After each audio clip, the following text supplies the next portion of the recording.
Welcome to Laplink Connections. I'm talking today with Mike Nash, the Chief Customer Experience Officer of HP. Hi, Mike. How are you? Hey, Thomas. Great to see you. Well, you were just promoted to this wonderful position. I mean, congratulations. So I'm great. I'm very grateful to hear that. No, it's very exciting. I think it really is a reflection. I think it's in general just how important customer experience is. And I think on some level, this job change is honestly, frankly, kind of bigger than me. I'm excited to be the Chief Customer Experience Officer for HP. Candidly, I'm more excited that we have a Chief Customer Experience Officer because we didn't have that before. It's not that we didn't care about experience, but I think we weren't thinking about it in more of an end-to-end consistent way. And I think it really just shows, first of all, the importance of customer experience as we're trying to build an even better relationship with customers. Do that in a more end-to-end way.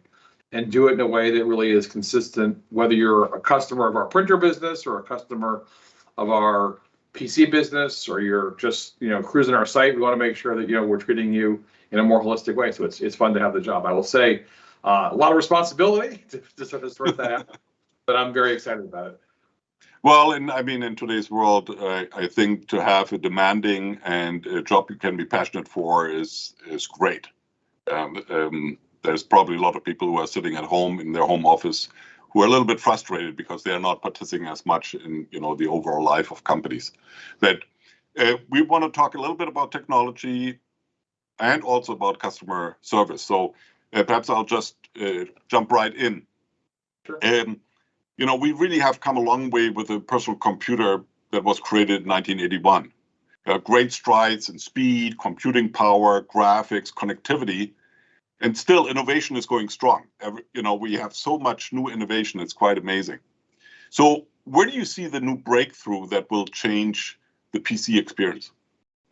It's interesting. I think a lot of things that we've been looking on at HP, really since I joined the company 9 years ago, were really about this concept we used to call One Life, and we sort of still do call One Life. It was this whole notion of the fact that, our personal lives and our work lives kind of blend together. And that's true of devices. I think I have a PC that's my personal PC, and I have a PC that's my work PC.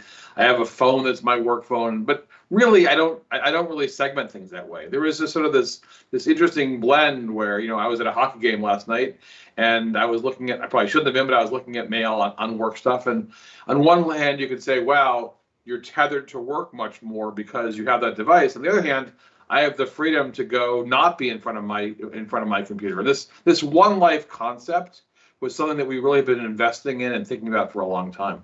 I think what happened during COVID and the pandemic was a lot of the ideas that we've been thinking about for a long time that may have been hard for some customers to understand suddenly became obvious. And it seemed like we were geniuses to be ahead of the curve relative to the pandemic, but really the pandemic was in some sense a catalyst to this whole notion of hybrid work. So what we used to call One Life is hybrid work. And I think the real question is how do you build technologies that help customers deal with those hybrid situations? And hybrid can mean the blending between my work life and my personal life. That's hybrid. Hybrid also means changing the location where I work. Sometimes I'm working from home. Sometimes I'm working from the office. Frankly, during COVID, hybrid meant sometimes I'm working from my office at home, sometimes I'm working from my kitchen. But the ability to sort of go through those different modes and have my ability to show up as a productive person be super, super high. So again, I think that this pandemic was a catalyst to things. Again, obviously, so many negative things about the pandemic. But if there's a positive thing, I think it's the fact that we sort of learned, hey, we can work in a flexible way. And I think pandemic is obviously very, very awful on so many levels. But if a positive thing came out of it, it was the fact we realized, hey, there's a new style of work that can work. And I don't think we'll ever completely go back to the way we worked because there was a need to always sort of be in the room to be present. And I think now the opportunity is how we can be present remotely. Yeah. In your function now, you obviously you are very concerned about customer experience and how consumer, small business, enterprise use PC. what concerns you the most in today's ecosystem? Well, let me first of all say, I think even in my old job, I was especially concerned about customer experience, which I think a little bit is how I got my new job.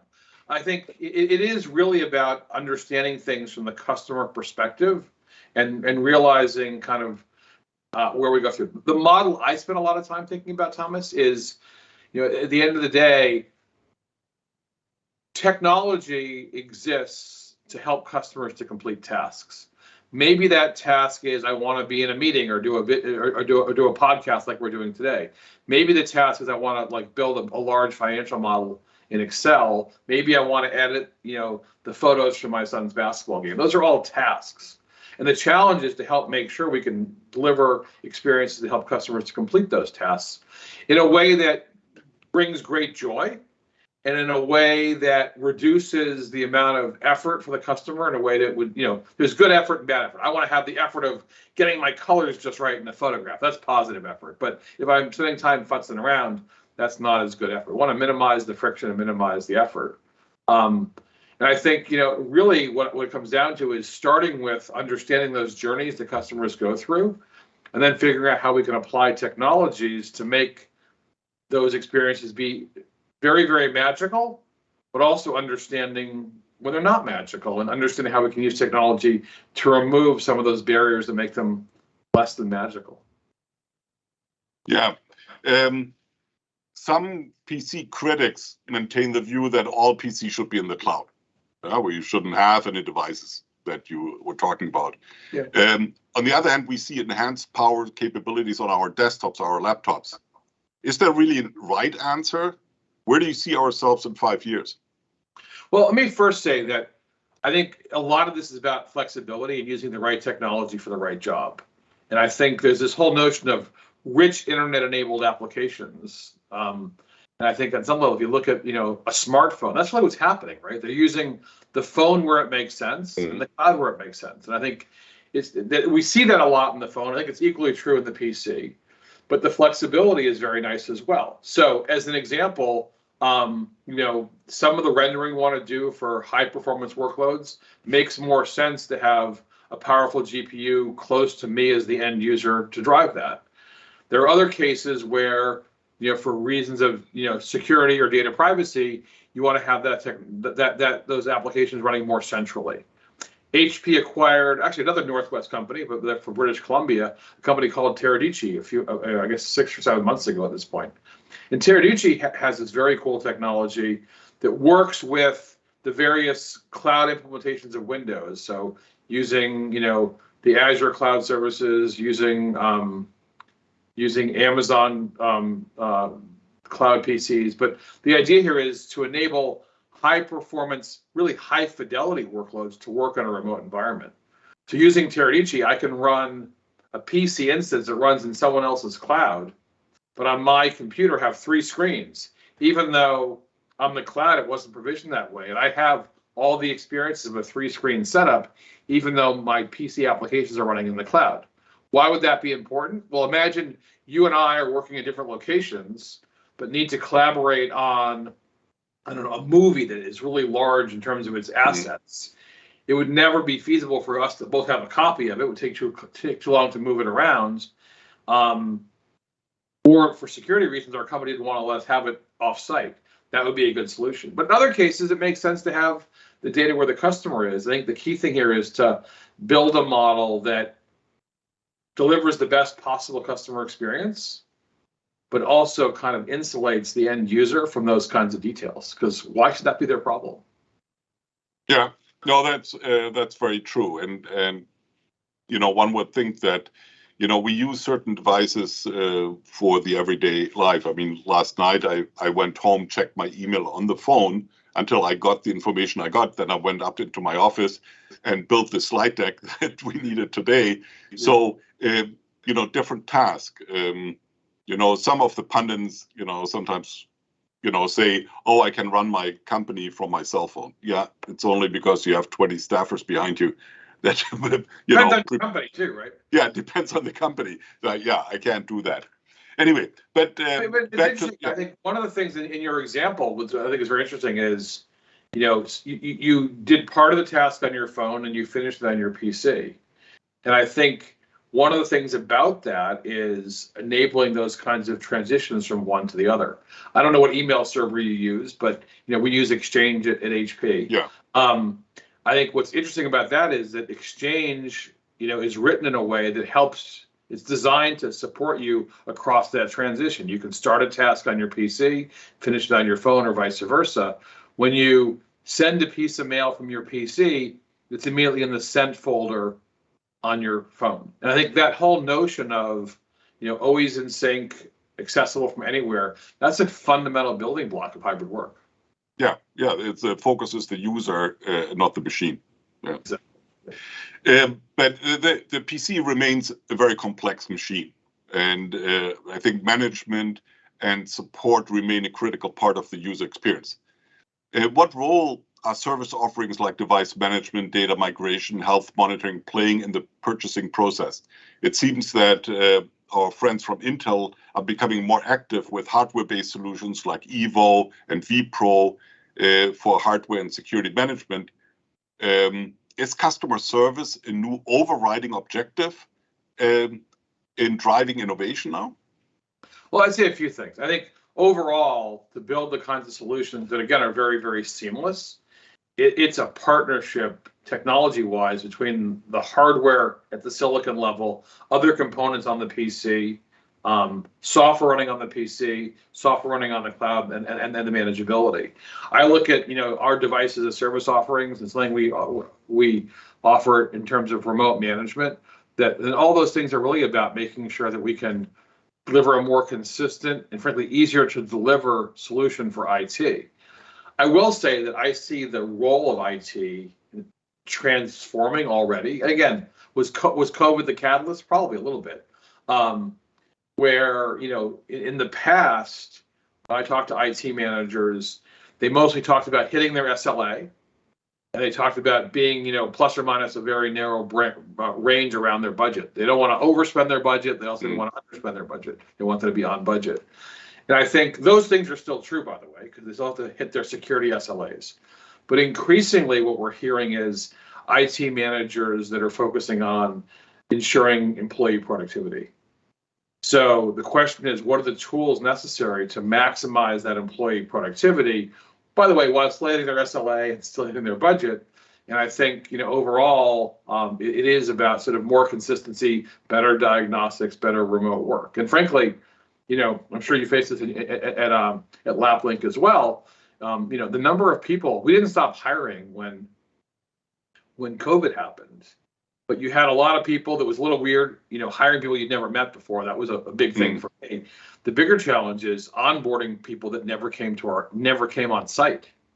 And the technologies to get them logged on the first time, get their PC working. We learned a lot about that as a user of our own technology, and spent a lot of time investing in technologies, something we have called AEM, that really is designed to sort of help with those, onboarding experiences for employees that have never had a chance to be on site before.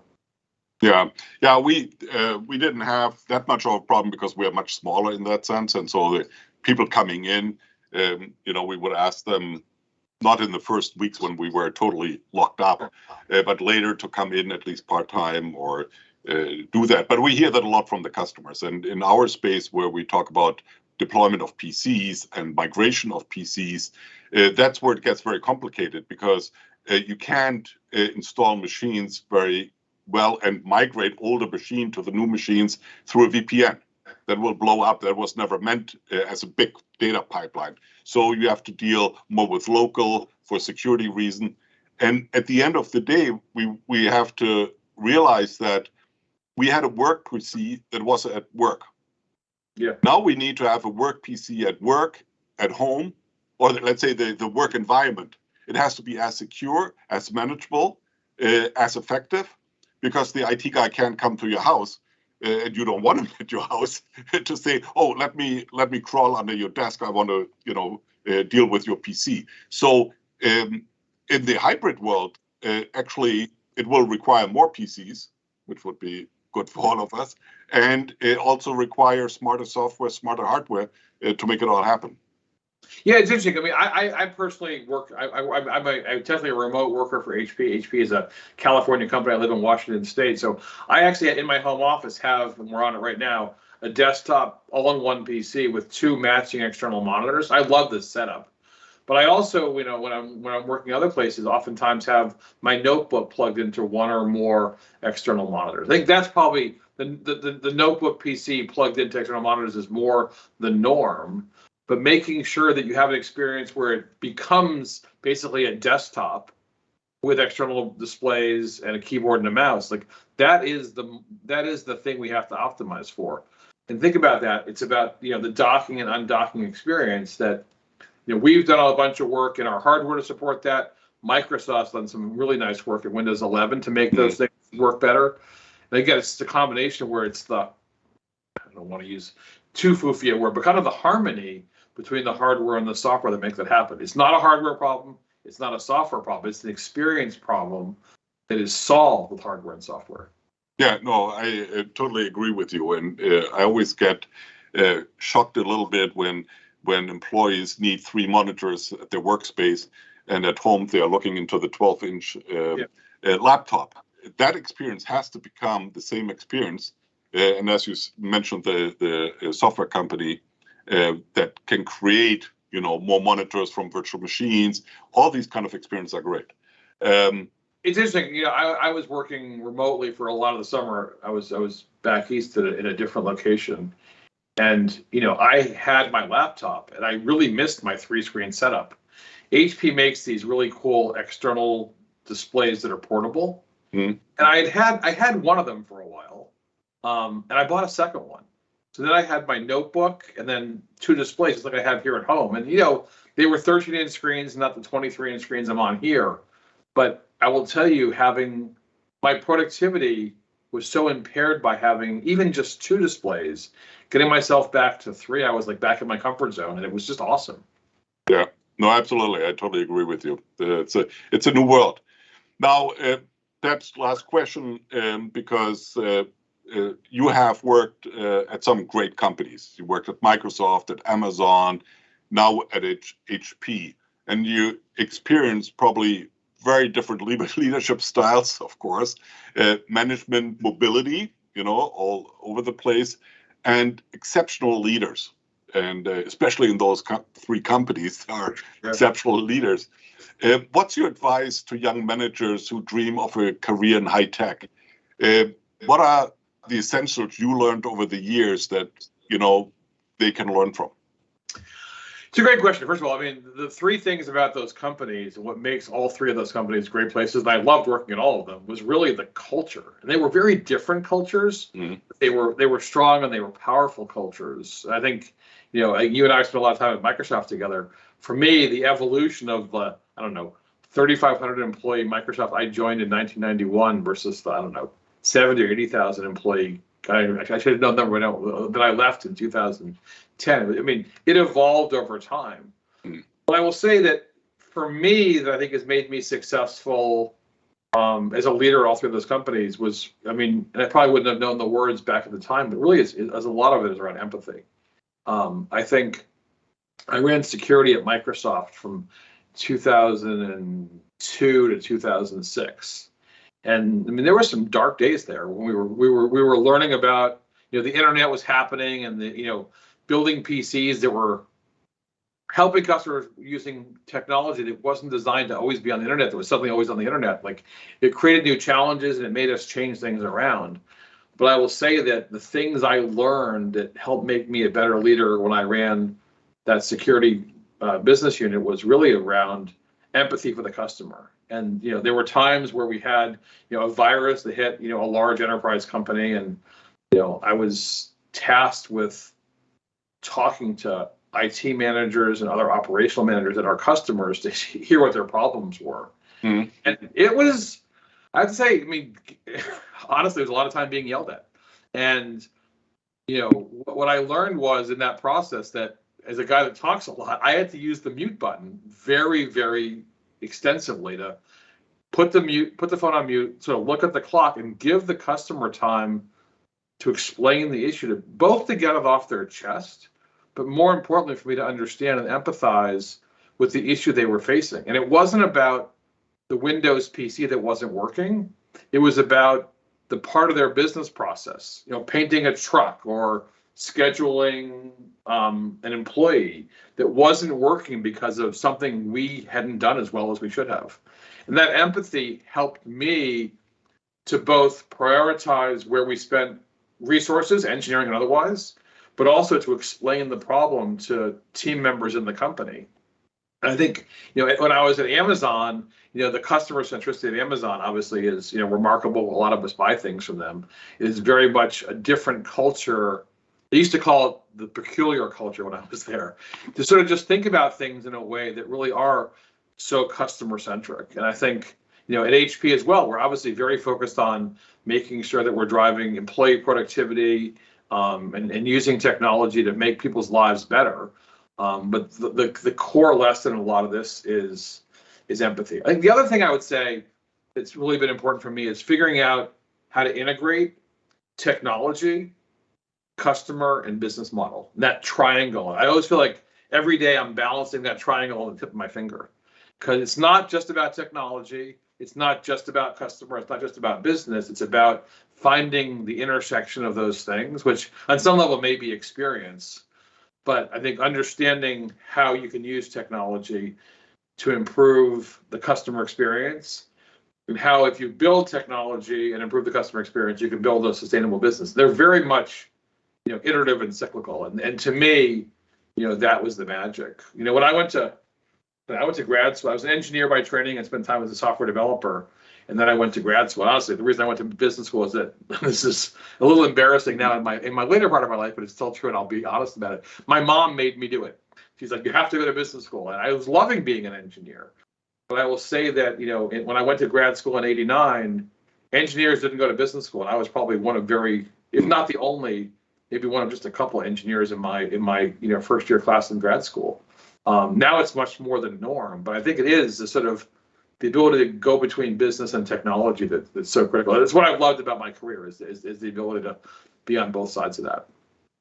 Yeah, and probably we can find some good examples where technology by itself not necessarily made it. If we look at the success of some companies, their technology was perhaps already there 5 years ago. Yeah, but it was somehow, you call it the triangle of customers, business models, and technology that made it happen. Yeah, I mean, sometimes it's more than that. Like, I'll tell you a crazy story. We worked on this together. Back in the day, I worked on, a product at Microsoft called LAN Manager that later evolved to become Windows NT Server. And, by all measures, our technology was better than our competitor, Novell NetWare. Yet Novell NetWare had this huge following, and people were just recommending it and using it and expert at it. And I don't think we understood the language of that competitor and the language of their following.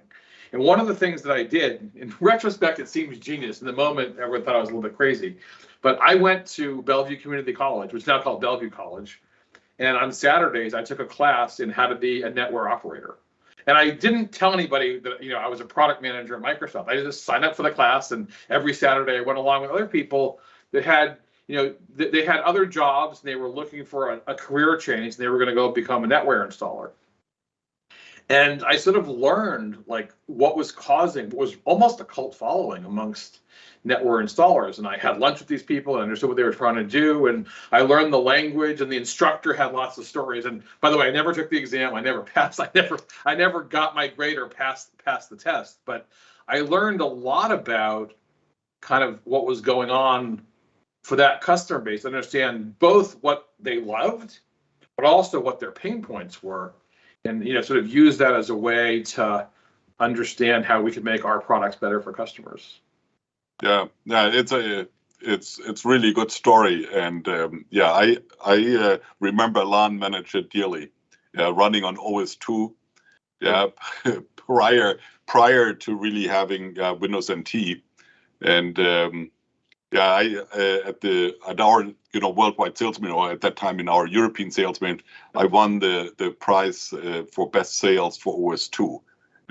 And, today nobody would remember that Microsoft ever had something else than Windows, right?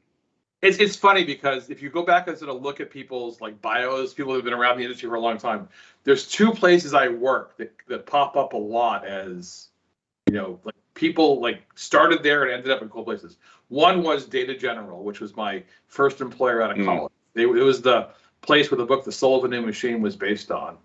There's a lot of people in industry, Ray Ozzie, Craig Mundy, and others that did time at DG, and I did as well. And the other is, if you look at people that sort of had some place in their LinkedIn, there's some mention of land manager at Microsoft. That was a great place to learn stuff. Both those places. Yeah, you needed a lot of typing to get that thing installed. Yeah, I mean Well, it shows that technology takes a long evolution to make it perfect, and when you think you have it perfect, then you have a long learning curve to the next perfect step. As we always said in the past at Microsoft,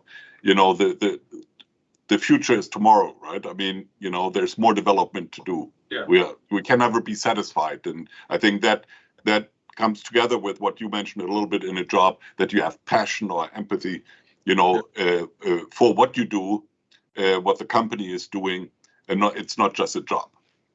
Well, think about like when we were working, I started at Microsoft like 31 years ago. Think about like who used PCs, like like amongst the population of people, it was tech enthusiasts, people that got them at work, people that were frankly kind of geeky that used them. And as more and more people started to use them, like the expectation level became higher. But at the same time, that the learning curve, I watch, my daughter is 16, about to be 17. I can hand her anything and she'll figure it out in 4 seconds. And I mean, I was the CTO of personal systems still very recently. And on some level, to have like my 17-year-old daughter figure things out that quickly, it's a little humbling, but it also reminds me that, the customer of tomorrow has both more capability than the people that were my customers when I got started in this, but frankly, much higher expectation. Oh yeah. And it is humbling to watch my kids use tech. Yeah, I'll hand my phone to my daughters as well and say, fix it, or I can do certain things. Yeah. Well, it was a pleasure, Mike, to catch up. It's always good to talk to you, and hopefully we have another chat soon in the future. Yeah, for sure. As things are getting, obviously we're sort of through a lot of the hard stuff. I'm looking at the window behind you and trying to figure out if I'm actually in that thing. We're so close together physically. We should get together and. Yeah, absolutely. It's probably, if we walk towards each other, we'll meet in 10 minutes. But that's exactly right. Yeah. Of course, we're on Teams. Well, thank you very much, Mike, and talk to you soon. Absolutely. Thanks so much, Thomas.